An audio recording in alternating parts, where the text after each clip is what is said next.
So there's been a big change since the last time we blogged, and has nothing to do with the landscape job. It's this. This is gone since the last blog. But let's come take a look at the progress of the job as well. We finished the pavers. You can see the band that we did. We did a concrete band around the perimeter, and we did the pavers in the center. And now what the guys are doing is wetting down this joint in the center. We put a polymeric sand in the middle of it, and the polymeric sand, once it gets wet like this, hardens and becomes almost like a cement joint.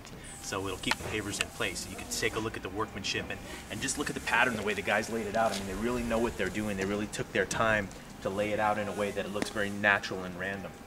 Did an awesome job. I'm really very, very pleased with it. One of the other design elements that I've incorporated, you can see the wall here on the house has all of this stone. And looking at the house, I kind of felt like it wasn't balanced. It was way too heavy on the one side. So we built this little garbage can wall. And what we're going to do with this is veneer it with stone.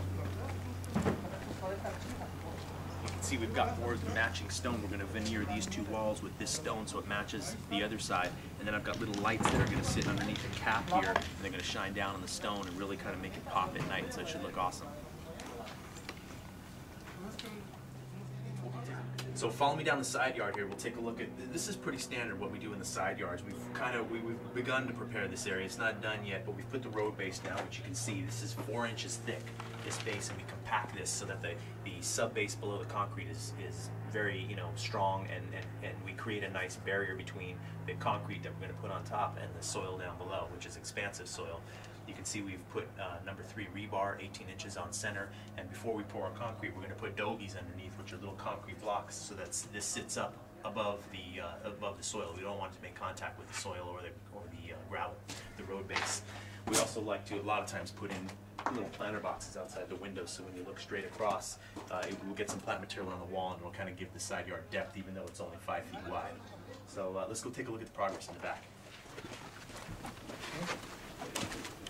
So this is the front side of the wall. If you turn around and take a look at this here, what you see here on the sides is going to end up being stucco, and then we've got the spillway in the center. And this spillway, there's a little slit in here where the water's going to trickle down the face right into the pool, so it should look awesome when it's done.